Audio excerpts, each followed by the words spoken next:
of the Sportsline Podcast is on the air, and we are pleased that you have joined us. I'm Bubba O'Neil. Well, I'd like to believe that this podcast is a space for the many outstanding athletes, coaches, executives, and broadcasters that are making their mark on the big stage. Southern Ontario, I'll say it time and time again, and in particular, the Golden Horseshoe is a gold mine, and the Sportsline Podcast will bring you their stories. Well, when dedicated longtime fans of the Hamilton Tiger Cats talk football, the pride and joy of the squad has always been on defense. For years, the core of those modern-day defensive units have been recognized on a first-name basis.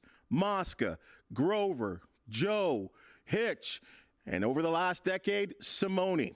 That kind of appreciation from the most knowledgeable CFL football fans of the country is not only handed those to the greats that are on the field, it's earned by those that give back to the community. Well, let's bring in the one that we're talking about, number 21. It's proudly on his hat there, Simoni Lawrence. Greatest smile in all of sports. Always appreciate you joining us here on the Sportsline Podcast. And it's a great opportunity. I know for the better part of a decade, I've been putting a microphone in front of your face and grabbing clips and, talking about the game that's coming up or the game that's just gone past. But it's a great opportunity for us to sit and chat. I think we know each other, but get to know each other on a different kind of basis. So thanks for coming in. No, thanks for having me, Bubba. It's always great to see you. Okay, now we're in the off season right now, but I think before we talk a little bit about yourself, the CFL, the Tiger Cats, I'd be remiss if I didn't get an expert opinion of some of the madness that went down in Championship NFL Sunday. Let's start with Baltimore. Okay. The Baltimore Ravens are on home field. They lose 17-10 to the Chiefs, who, I got to finally give them some respect as a Bills fan. I can't stand the Chiefs and all what they've done. I think the question right now on ESPN, I know that they're talking about, I got to get your opinion on this first. Lamar Jackson, he's going to win the regular season MVP trophy. Mm-hmm. Is he good in the playoffs? Oh, man, that hurts my soul. I'm a Lamar Jackson fan. Let me start off by that. And the only stigma was about Lamar was he's great in the regular season, but when the playoffs happen, for whatever reason, he's not doing it.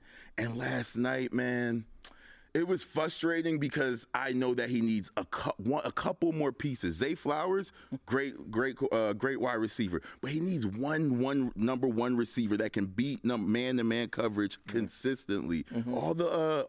All the Chiefs was doing last night was getting one-on-ones with the running back. Their linebackers was beating the Ravens running back like a drum all night, and he had. And that's their strength, running the football.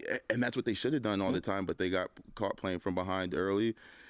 But yeah, I think Lamar's going to win a championship before it's all said and done, though. On the flip side, and again, I've just brought it up, the Chiefs.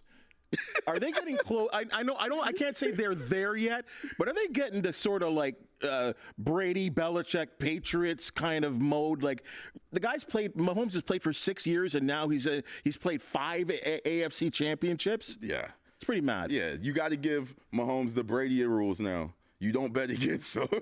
Every time everybody's like, "Oh, they're the underdogs against the Bills." I was looking around like, what? I know they're on the road. But look at their offensive tools. It doesn't seem like they lost Hill, Valdez, Scantling. Come on now. The Packers didn't want him. They have this young group. Pacheco is a decent running back. Yeah. This is Kelsey's getting on in age a little bit. It seemed like the least amount of talent that they had surrounding him. But he's there again. Yeah, because he's the best quarterback in the league. When you have somebody as dynamic as Pat Mahomes, he makes everybody great. He's like Lamar Jackson, where you look at the Baltimore offense, they don't look like they have all the weapons, but they were scoring points because the head of the offense, Lamar, was great. Pat Mahomes is a great quarterback. He makes every single throw. Kelsey was barely open when Hamilton was sticking him last night on the first touchdown. He put the ball only where Kelsey could throw it, only where he could catch it, and Hamilton had great coverage, and the only way to stop him was by pass interference, and you can't do that.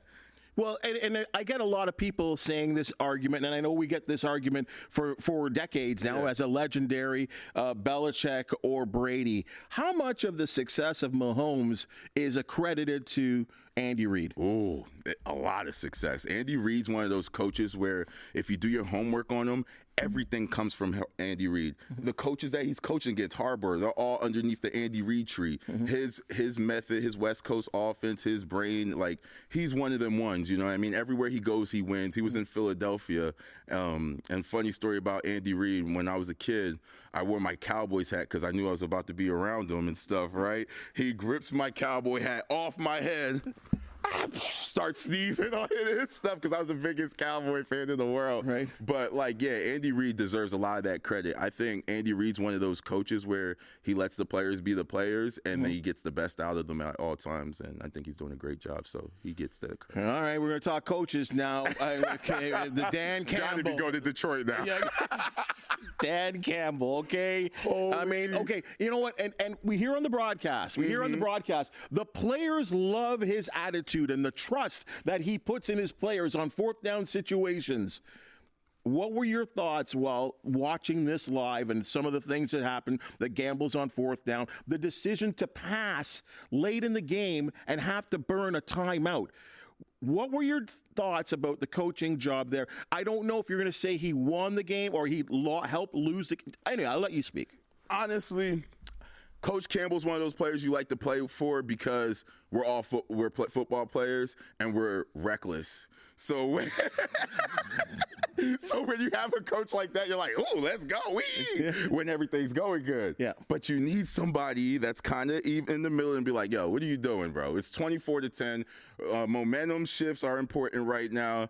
Instead of going for it on this 4th and 3, maybe we should punt it, get some field position because we're still up. Make them have to actually drive the length of field. That's killing more time on the clock because we're playing from up right now." But you know, Campbell, when I was watching, I was like, yeah, I would have did that if I was playing Madden for sure. I'm going for it. You know what I mean? Madden? There's no consequence in Madden, though. And that's how he coaches. I was sad because I'm a fan, you know, like, and then like, Detroit's like right near Canada and everything, and all the fans, like there's a lot of the Canadian Detroit fans, and I really wanted it for Detroit, and I just felt like they were doing everything to lose that game. Like they had such a great game plan. They were great enough to win that game without doing any of the trickery bullshit, going for it on 4th and 3. If you were going to go for it, like if that was your stance, you would have went for it when the game was kind of like, who knows? It was like they went up and kicked the field goal. They could have went up 14-0. Yeah, right? in the first half. In the first half, he's Mr. Conservative. And then in the second half, as you said, when the wheels are turning and the fans are roaring and the 49ers are like, they're licking their chops and they're like, we got something going here. And I don't know. And you're right. I mean, Detroit, they've never, they're one of the oldest franchises in all of football, an original NFL franchise, not even an AFL franchise. They've never been to the Super Bowl. That's tough. 32 teams. I could imagine. That's a tough thing for Detroit. I feel bad for Detroit. I feel like that was a game that they should have won. Easily should have won. Just need a little bit of clock management. You know what I mean? Like it's football so much about momentum, and that's why special teams is important in the game. Right. And people are trying to ignore the fact that you have a bunch of hungry players that play special teams. Like think about that punter. All he wanted to do was put the ball on the 1-yard line. Then you get the defense. Hey, we can stop them. They're not going to drive 99 yards down the field and score a touchdown. The number one offense, 99 yards, but 50 yards. Come on, just give them the touchdown. The San Francisco 49ers, your thoughts about that team? And I mean, it was a really exceptional comeback. Purdy, Mr. Irrelevant, drafted last overall.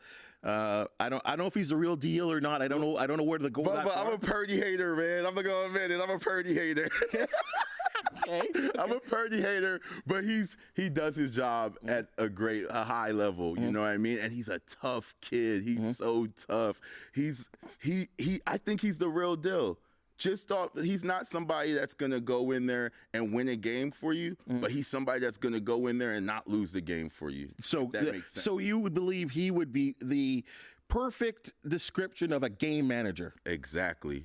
He's a great game manager. You know, like, he's not going to force anything. He's not going to lose the game. He's going to make the throws. He can make the throws. And one thing about he's an exceptional leader too. You can tell that he's an exceptional leader. He's not too high. He's not too low. He's still even keeled throughout the game. He gets the boys going. When he scores, he gives that energy. And something about the quarterback, when the quarterback gets that, let's go. Everybody feels that. It's amazing the power of that one. So many positions in the sport of football. Yeah. But there's just something about, and maybe quite, I think you could maybe argue the NHL goaltender in hockey, but there's something about that quarterback position that just maybe the biggest and the most important in all of sport. Sure. And then it's like, he has such a great defense. Like, that defense is dominant. Like, that Mike linebacker, I love him. Their defensive end, Bosa, love him. Chase, love him. You know, like, they're all around just a great team. You know what I'm saying? So all they have to do is stay in the game. And the same thing with the Kansas City game. I knew if Kansas City was just in that game, they're going to win that game because they're used to winning. Baltimore's not used to going to the Super Bowl. Right. How many times did you say KC went to the Super Bowl? I think Mahomes has been playing for 6 years. He's the fourth time now. You see what I'm saying? Yeah. So, like, if the game's close, like, oh, we're winning this. This is what we do. Right. It's that belief factor. You know what I'm saying? You see it on the field. You certainly see that. They never look rattled. Mahomes was so confident during that game. Did you see the previews, what he was doing to Jason Tucker? Yes. Hey, Jason Tucker, this year. I couldn't believe it. It caused a little brawl in the game and everything. I was like, whoa, what did he do? But that's just psychological warfare. Your starting quarterback is on the energy level of like, yo, we're going to pick on the kicker. We don't care how bad this is. This is the kind of energy we don't care who you are. If you're on the field, you're getting hit. And that's kind of like if your mama dresses up and wear pads, you go smack her. So it was like, yo. He didn't say that. He didn't say that. But that's when it's cut like a punter. I hear what you're saying. You know, and it's great. Now, I don't want you to give me the Super Bowl prediction. I'm actually going to, maybe we don't have to bring you in, but at least I'm going to get you on tape. Okay. We're going to get your Super Bowl pick a little bit later when we get closer to the game. Sure. There's so many things that can change, injuries or whatever. So I'll hold you off on that. I appreciate that. Yeah. But, you know, it's funny. You talked about Andy Reid and a little experience that you had with him there. I think there's a lot of people out there. You're so ingrained wearing black and gold as a Hamilton Tiger Cats number 21. But people forget, too, that you had some NFL experience before you went to Edmonton and came to Hamilton. Yeah. Tell us about that. Oh, man. My journey has been so long, and that's why I don't think I appreciate Hamilton so much, because it finally gave me somewhere where I could call home, you know. Like, coming out of college, I remember sitting in my parents' row home in Upper Darby, thinking I was going to get drafted in the 4th round. Didn't happen. Ended up getting a preferred to St. Louis Rams at the time. Got released from there. And then Andy Reid, family friend, called me and said, hey, come over here, come learn the game. I'll teach you the... This is with Philadelphia? This is with the Philadelphia Eagles at the time. Yeah. And I go over there. I wasn't really ready to play football, like linebacker position, gained all this weight thinking I'm taking on I-backs all day. Me and Leonard Weaver, boom, boom, all day in practice. I was like, okay, good thing I weigh 240-something, but never really felt comfortable at that weight, never played at that weight before. Was it just because you lost speed, or what was it? It's just like it wasn't comfortable. Yeah, it's like I was just way heavy. I played my whole college career between 205 and 218, and then I jumped from 205 to 218 to 240 and go to the NFL and say, okay, I'm used to this body, let's play. with that voice too? Yeah, it didn't work. It just didn't work, right?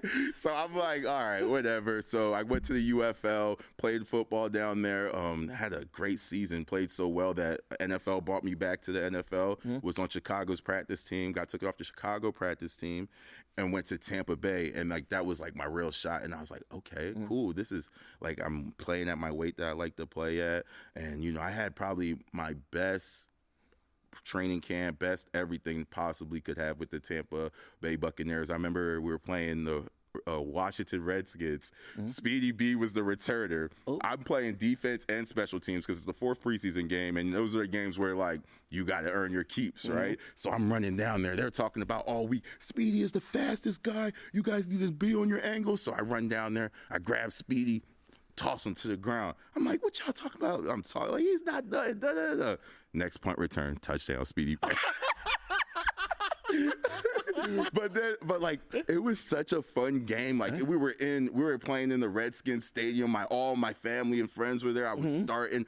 I was smacking people all around to the point where after the game, Rondé Barber, and if you don't know who Rondé Barber the is, Barber twins. You see what I'm saying? Rondé Barber, he probably a future Hall of Famer, you would say, right? I think so. Yeah, sure. Yeah. He's on the ballot, I think, this year. Yeah, for sure. So he came up to me while we're coming out the showers and stuff.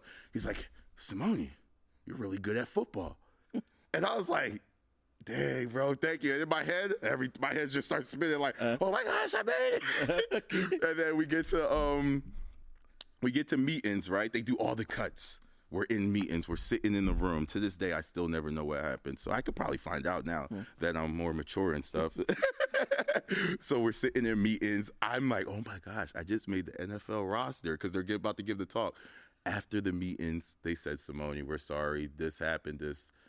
And then you didn't make the team. Oh my gosh. That was the longest drive in my Camaro down 95. I was like, what? Yeah, so like that was a crazy experience. But then I remember just going away for a while, and then I got a phone call from, at the time, it was the general manager, was Eric Tillman. And he called me, is like, hey, we got your rights up here. I watched you in Tampa. You're a monster. And he started like telling me everything we know. We want to bring you out to Edmonton. We also have this reality television show. We want to follow you around before you come to Hamilton or Edmonton at the time. Cameras. Cameras everywhere. I'm like, yo, you guys, what? They're going to bring a reality crew? I've got my own television show and I get to play football. Dream come true. Let's do this. All right. Where do I sign up? Okay. So then I get to Edmonton. Everything was good. It was just different for me though. It didn't give me that home felt. Like it felt like work. Like, had you ever been to Alberta? I've never been to Alberta. Had you ever been to Canada? No, I literally thought, like, I got there and I was wearing a puffer jacket in the summertime, thinking it was still snowing. And you're from Pennsylvania. You know what I mean? But so I was like, man, like, it was crazy experience. So, but like, yeah, I've been everywhere, and like, I've got a lot of personal relationships in the NFL as well with coaches and stuff like that. But I played football for a while. So when you made that transition to the CFL, like, was there a time there where? And a lot of guys, deservedly so, you're born in the United States. I don't think too many Americans grow up dreaming to play in the CFL. Mm-hmm. Was there a time there where you're like, I want to get back to the NFL? Or did it just settle in and say, the CFL is where I'm supposed to be? I'll tell you this. When I got traded to Hamilton, I was kind of so happy. I remember the day I got traded to Hamilton. I was in school at the University of Minnesota, and I remember coming out of a class, and then I got a phone call. I was like, hey, you got traded to Hamilton. And I remember playing Hamilton in the playoff game because I actually I played Toronto in the playoff game, and we remember driving through Hamilton or whatever, and I was like, oh, wow, Hamilton's such a beautiful place, right? I would love to play here. And then that offseason, I got traded to Hamilton. It was so funny. And then it was so great though at the same time because now my family can drive to games. It's my family's in Philadelphia. Everybody can come and see me play, and it just felt so home. I remember after that 2013 season, like, we didn't have our own facilities. We didn't have anything. We were playing at Guelph at the time. Oh yeah, that's right. You know what I mean? So it was like but it still felt like such a family. We went to the Grey Cup my first year here, and it was just like, wow, this was fun. And like, so in my head, I was like, I like it up here. I remember even at the time, I was like, do I need an American agent still even? And then at that time, I was like, all right, then and all of a sudden, all these Canadian agents starts rushing me. So I'm like, oh, I must be really good up here. That means, right? So I remember going to lunch with Gil Scott at the time. And, he was like, hey, let me be your agent. Gave me the whole spool op. And then to answer your question, I wasn't thinking about the NFL, but it was always in my mind, like, I'm still good enough to play in the NFL because where I trained at was all NFL players. So I know what it looks like. I know what it takes. And after that season in 2013, all of a sudden, I'm going to Kansas City for a workout. Shout out to Andy Reid again. I'm going to San Diego for a workout, Minnesota for a workout, like just to go back to the NFL. And then at that time, I was living in Minnesota. So I was like, wow, I went to school in Minnesota.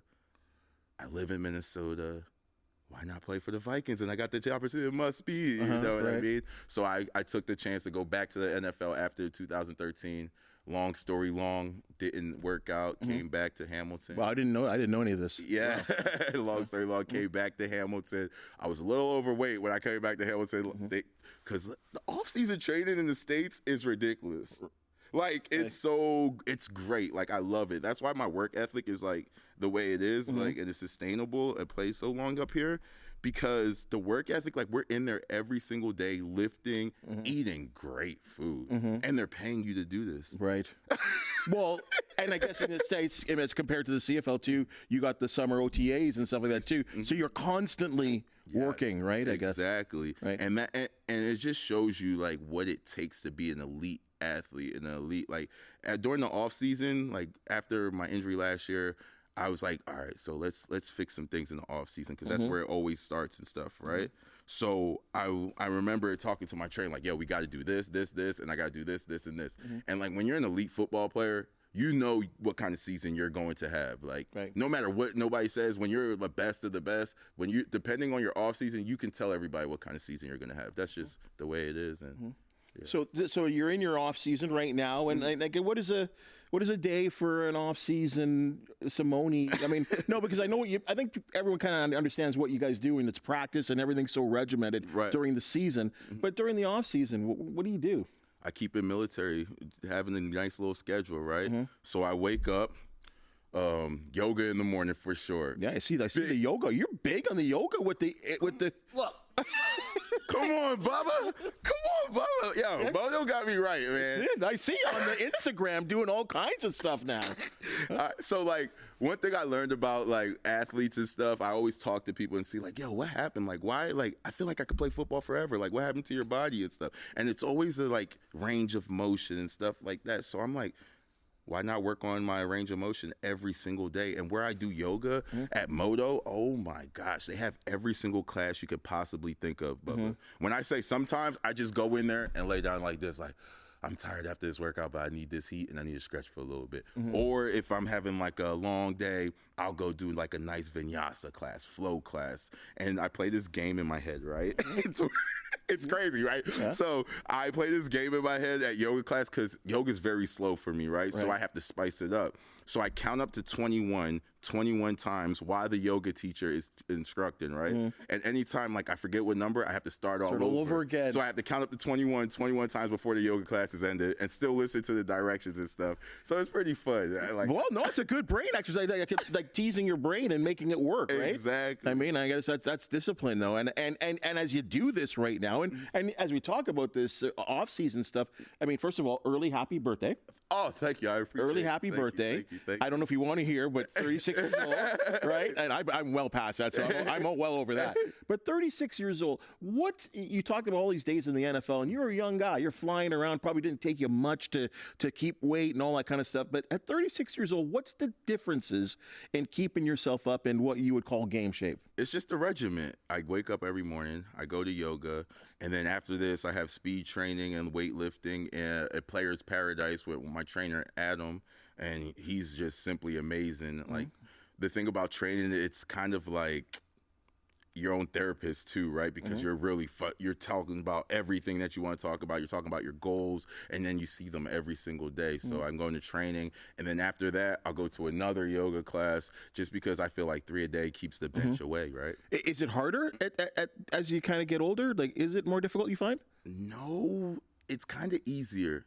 The game slows down so much where I'm not running all over the place like I normally will. Like in 2013, I was running from there to there to there to there to there, and it was kind of just wild and insane, right? And then, but when you learn the game and like you're an athlete, you can get to spots without even like really moving and stuff like that. You just understand the game so much, and I feel like I'm way more conscientious of my body. So like, back in the day, I could play at 235 and still get Defensive Player of the Year. Like in 2014, after I came back from the NFL, I probably weighed like 236. It was it hurt too, but like, I still got Defensive Player of the Year. And then fast forward to whatever year we're in right now, 2022 or 2023, got Defensive Player of the Year, and I played at 222, closer to my college weight. So it's just the adjustment of like what your body needs. Like at the older age, your bones are a little more brittle. They hurt a little more when you make cuts and stuff like that. Well, you had the 1 year. Like, I mean, you've been fortunate, I could say that, because I guess that's the way it goes for football players. You've only had 1 year where injuries were an issue. Yeah. And for someone like you, I'll use this word, it had to suck. Yeah.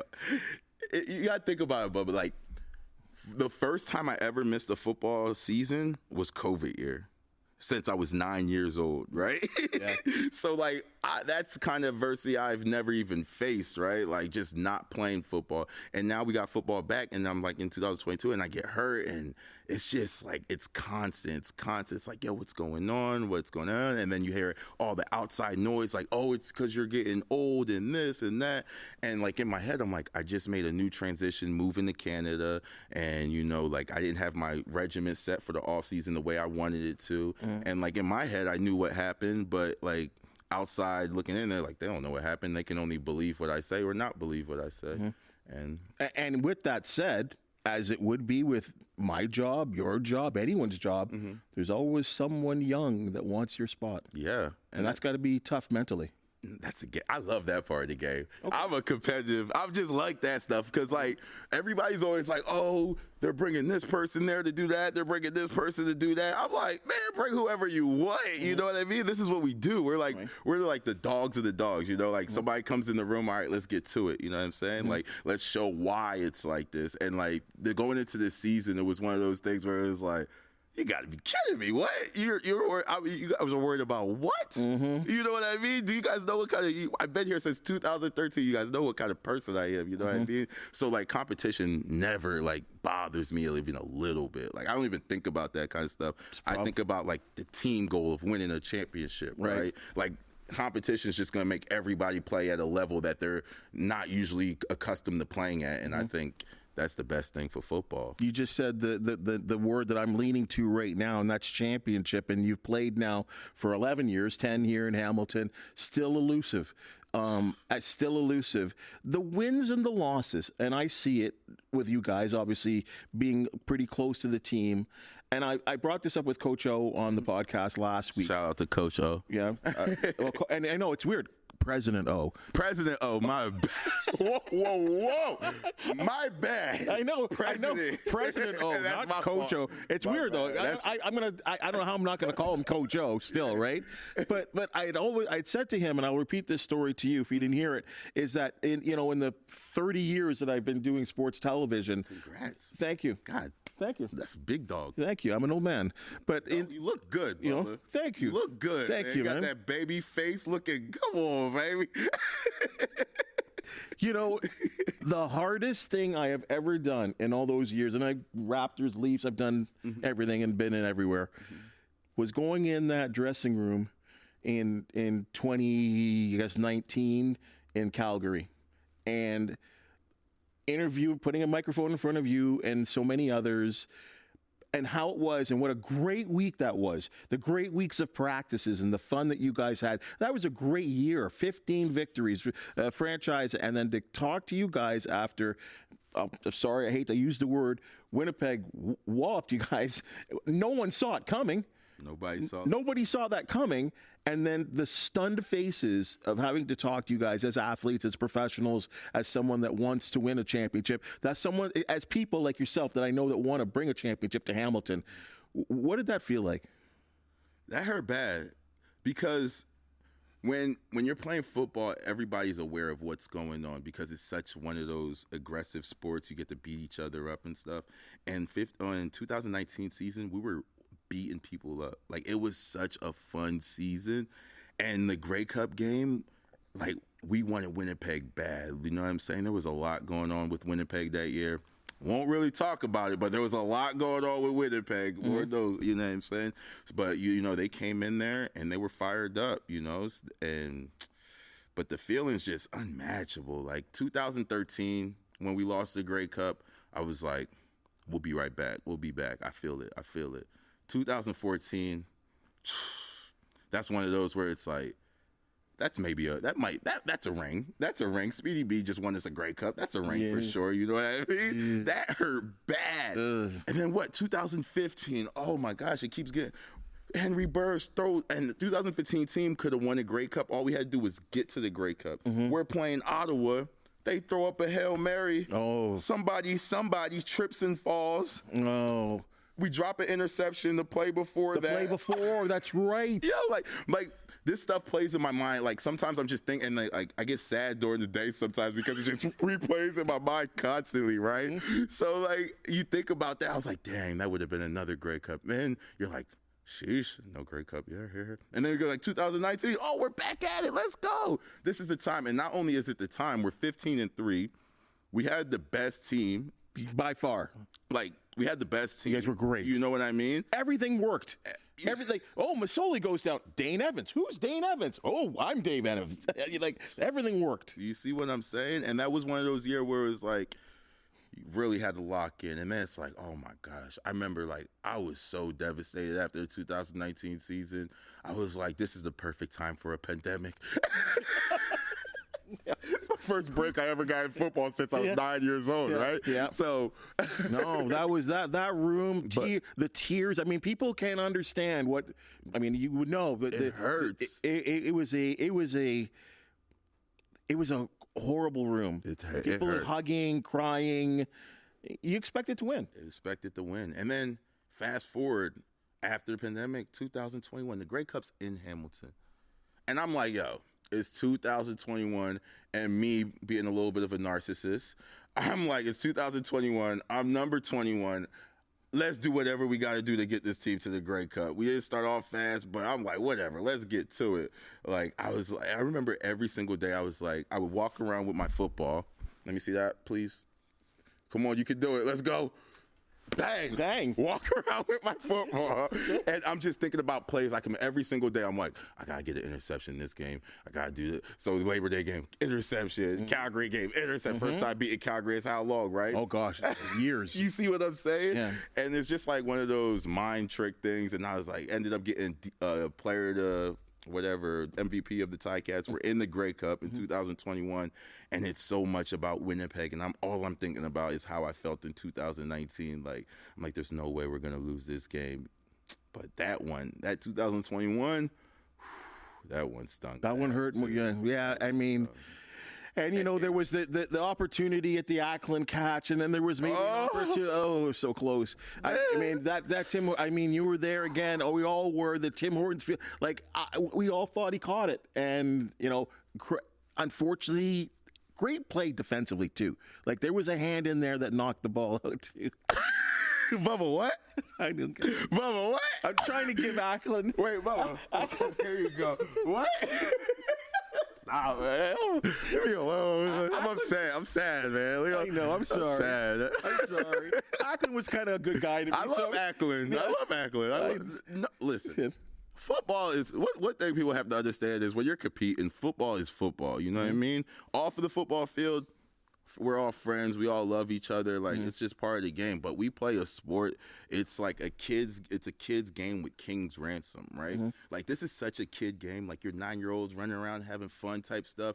But like when you get to a professional level, now it's like you're running around having fun. But one mistake, you're losing like the feed your family and how you provide for your family and stuff. Right. So now it's a kid game with King's Ransom, right? So it's difficult. Like you think about it all the time. You know what I mean? So yeah, it's tough.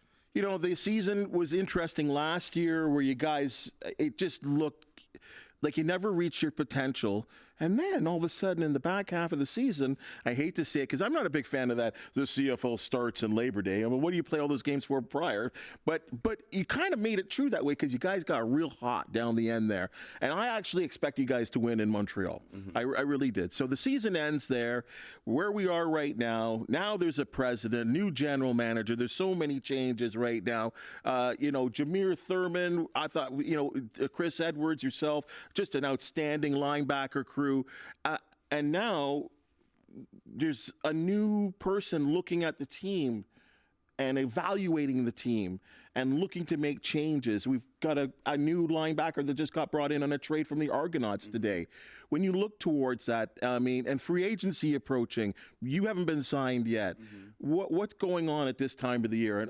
It's got to be a strange time. It's psychological warfare, you know what I mean? Like, one thing people don't understand about football is, like, everybody's always, it's like when you're young, everybody's like, it's 99% mental, 1% physical. Like, football is mentally draining. Like, all the games people play, like everything you give to the game, and then like like football, like I tell everybody like all the time, it's like dating a girl that you know that's gonna leave you, but you're just enjoying the time with her, right? So, but it's like so sad. We've all been there at least once. At least once, twice, three. I don't know what you're betting, but you know, I don't know what you're betting, but like, I'm doing all right, man. I'm not. We're trying, but we're the best. Just trying to be a good man. That's it. You know what I mean? That's all that matters. We're doing our best, man. But yeah, man. Like, football's one of those games. It's like that, man. It's like that for sure. Yeah, it really is. And it's a tough sport because there's always change. It's always change, and like that's the kind of, it's like, how do you adapt to the change? It's like when you're in, like, I learned this in military academy really quick. It's always adapt or die, right? You know what I'm saying? Because you're either going to adapt to the new rules and stuff like that, right, or you're going to die. And it's just one of those things where you try to find out what the leader likes, and like you push the message, and like that's what, you know, when you're in the Army, that's what happens. You know, right, you're a lieutenant in the Army. That's how the game goes.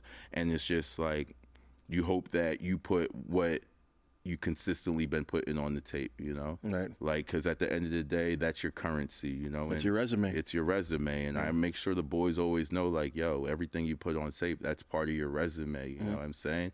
And, like, I understood that to the fact where, like, I'm not like one of those people that don't look at history, you know, like I was the top paid linebacker before coming into the season last year. I had one bad season, and it's like, yo, you need to take a pay cut type thing, you know, that's just part of the business. It doesn't matter what you done for the team, whatever, you just got to take a pay cut. And like, you're like, all right, let's roll up our sleeves. It's a war year now, right? So it's like, all right, we got to prove it type stuff, right?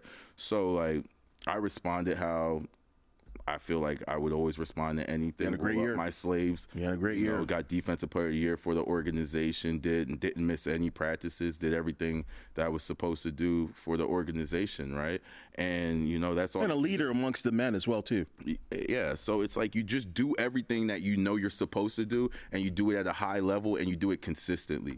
Like, it's easy to show up on game day and be a great football player. What's not easy is coming to work every day and giving great energy, practicing every day. Even if something's hurt, like, I can't practice because everybody else might not want to practice, like, and you got to set the precedence. It's like, it's so much that involves being a great football player that doesn't get accounted for, but you know, it's part of the game, and we just take it with a smile and we just smile about it. You feel me? Well, let's just hope that, you know, I don't know. And I mean it. I'm not trying to boast you. I'm just telling you the truth. And that's why I wrote what I did and what I said off the top, that you fall in that category of, you know, the guys that have made their mark in this city. And like I said, are on a first name basis. And Hitch can go anywhere. You know Hitch well, right? You know, Mosca, you've had some, you know, now you didn't play with him, obviously, but you know of the man. Yeah, I got right, a like story that. to tell you about. Grant Grover, Joe Montfort. Like, these are people that put on that uniform, that Tiger Cats uniform, and they'll never be forgotten. And you fall in that category. And I think, as I said, one of the reasons why is that not only were you outstanding on the football field, or still are outstanding on the football field, you have embroiled yourself in this community. Why is that important to you? I come from a similar community of Hamilton, right? And one thing that, like 2013, or 2014, we just got the new stadium, and I'm coming out there, right? And then I just, it's like you see all the row homes. It's kind of, it's like, oh wow, it feels like home a little bit and stuff, right? And then I seen these kids just riding bicycles, and there was one kid not riding a bike. And I remember one time I didn't have a bike yet because I was waiting till Christmas and stuff. And then I was like, man, y'all remember what that felt like. And I just bought a kid a bike because, like, it's $100. Like, $100 back in the day, like, when I was a kid, that's, like, everything for my parents, you know what I'm saying? Mm-hmm. But, like, now it's like, all right, you know, it's a dinner, right? So it's like, let's help these kids out. Like, let's do that. And one thing I found out is once you give to the community gives to you. You know what I mean? And it keeps me whole. It keeps me full. You know, like even food for kids, right? Like Food for Kids is a program that feeds children that can't afford food, like in the morning, and make sure they have food to go to school and stuff, right? And like now that I'm older, I'm like, man, like, how do you go to school and not know where you're getting your meal from? You know what I'm saying? And like still be able to concentrate and do everything that you need to do. And there's a lot of families in Hamilton that that's a realistic basics for them, right? Like they don't know where they're getting their food from, but they have to go to school and be a productive student, and then they're going to be labeled as insane, crazy, all this stuff. But simply the kid just didn't eat yet. You know what I mean? When they say breakfast is the most important. Yeah, so let's make sure the kids are getting at least breakfast or something, right? And I think Food for Kids does such an amazing job making sure the kids eat and, you know, they put their meals together. I go to these schools. I get to drop the food off. I see how the kids act. I interact with the kids. Actually, we have to go back this week because I promised them I'll come back after Christmas. And it's just one of those things where as much as people, like, I don't know, spiritual beliefs or everything, I don't try to push it on anybody or anything, but you have to understand that, like, when you're in a community that's community-based and football-based, it's community and it all works together, you need everybody on the same steering wheel. Like, you got to fill these kids' hearts up so when they see Simoni Lawrence making a play, they're like, oh, he came to my school. Came to my school. I know that kid. You know what I mean? You just got to give that feeling. It's like you go to, like, go eat, you got to be like the best person you can be, so because you want those people on your side. It's the community, so it can raise you up, and like that's just part of the game. Like if people would understand how much it means to be in your community, especially when you're getting praised. Like we come out, we're rock stars on the weekend. You come out, you say 21 Simoni Lawrence, all you hear, you're like, oh my gosh, what? Yeah, how did I do to deserve this? And then, you know what I mean? It's all part of the game, right? And I think it's one of the things those tie cats do is, I mean, I remember seeing some tape of like Jeremiah Masoli going to a school, and I'm like, could you imagine being a high school student and I don't know what, like the professional quarterback from your town shows up at your practice. You see what I'm saying? You will talk about that for years. Yes. Right? It just had got a long-lasting effect. Even you this weekend going to a Toronto Rock game. I see you at McMaster games. I remember you and I sat courtside for the Hamilton Honey Badgers. Yeah. And you had, what, 20 kids with you that day? Yep. See, that was and it matters because like when you're young, you don't really understand like whatever you're like. I was brought up on so much love that I didn't really understand my financial situation growing up as a child, right? Because my family just loved up on me. I was always with my family, my grandmom, or doing something like just family oriented. But like for these kids that don't have a way to do certain things, like for you to be able to go to a basketball game and bring like a whole inner city to the basketball game just to watch a great basketball game and do stuff like that, that means so much to the kids. It makes them feel like you care about them, you know? Because like when you're growing up, it's like, man, you know how it is. You're growing up, you're trying to find who your friends are, who loves you, who cares. And like, you just got to make sure the kids know that you care about them. Because that, like, I know it's a cliche thing, but the kids are the future, yo. They're going to be the ones responsible for us when we're, you know, in the newspaper, reading the newspaper on the porch. You know what I'm saying? Yeah. Hey, well, I'll tell you this, you know, we here at CHCH, we believe in Simoni, you know, and it's great to have you here at this podcast. I know you've been on the Morning Live program. Every time you stick a mic in front of you, you're there to respond and do. We've even seen you do weather a couple of times. You weren't very good, but you know. Wait, I got stopped on the toe. You didn't remember? You know what I mean? But you gave it the old college try. And Simoni, you know, I mean, I don't know. We all don't know what's going to happen tomorrow in the future. Right. Well, I'm pretty sure you're going to be a Hamilton Tiger Cat. We look forward to seeing you one day.